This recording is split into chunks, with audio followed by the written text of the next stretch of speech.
She's got a smile that lights up a room. And honestly, you can feel it the moment she steps on court. The fans?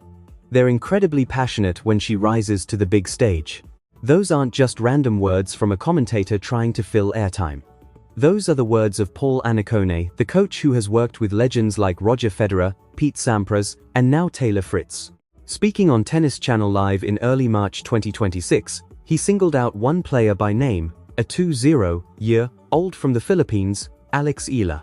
What he said about her grace, humility, and a specific upset that changed his perspective carried more weight than any ranking ever could. Now the question is, can Eala return to Miami, the place where everything changed for her in 2025, and go even further as a top 30 player? Just days after Annacone's appearance, Eala stepped onto the courts at Indian Wells and proved every word right. She defeated Diana Yastremska in 3 sets, then stunned world number 4 Coco Gauff to reach the round of 16. That run pushed her to a career-high ranking of world number 29. The praise and the proof came in the same week. When a coach with Annacone's resume goes on national television and talks about a player like that, the tennis world doesn't ignore it. It stops. It rewinds. It listens again. Because this wasn't casual praise. This is a man who has stood behind 2 of the greatest champions in tennis history, choosing without being prompted to highlight a player who wasn't even in the top 30 at the time. And what's interesting is what he focused on. He didn't talk about her forehand speed. He didn't analyze her serve mechanics. Instead, he talked about who she is, her smile, her grace, her humility. In a sport obsessed with stats, power, and rankings, Annacone looked beyond all of that and pointed to something deeper, the quality that separates a good player from a truly special one. That's exactly what Filipino fans have been saying for over a year.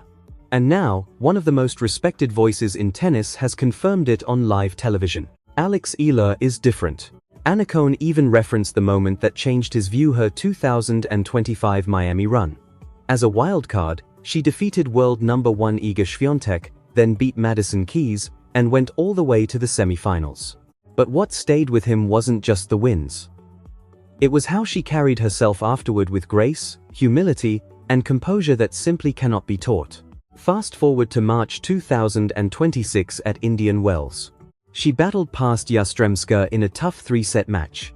Then she faced Coco Gauff and completely took control early before Gauff retired from the match. By the end of the week, Eala had climbed to a new career high ranking. 3 matches. 1 week. A whole new level. After her win, Eala addressed the crowd, calling the experience incredible and thanking the fans. But it didn't feel rehearsed. It felt real. She wasn't just showing gratitude, she was embodying everything Annacone described. A presence that changes the energy of a room. And Annacone isn't the only one who's noticed. Earlier in 2026, 4-time Grand Slam champion Kim Clijsters also praised Eala after her strong performances in Abu Dhabi and Dubai.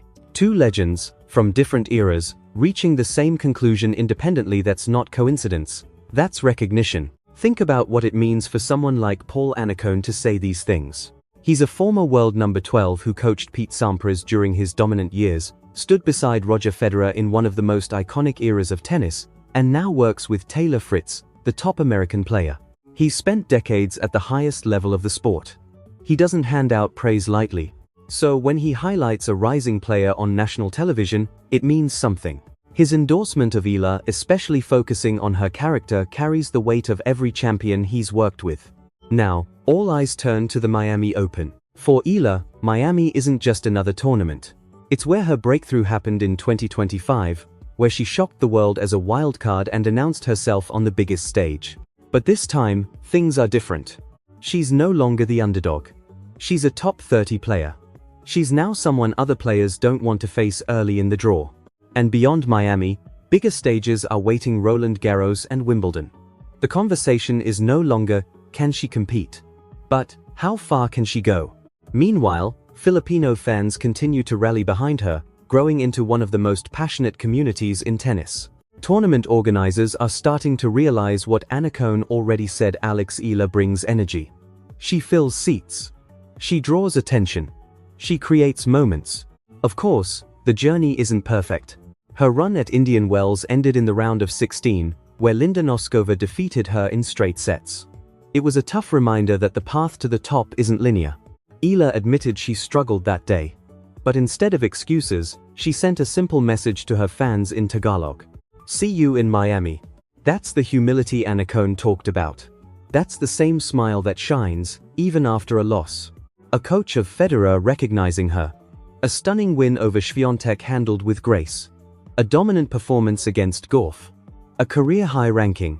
And a promise to an entire nation that this is only the beginning. If you saw her potential before the tennis world caught on, before the legends started talking, then you already know. Her game is real. Her presence is rare. And her story is just getting started. Now the question remains. Can Alex Eala return to Miami and go even further this time? Drop your prediction below.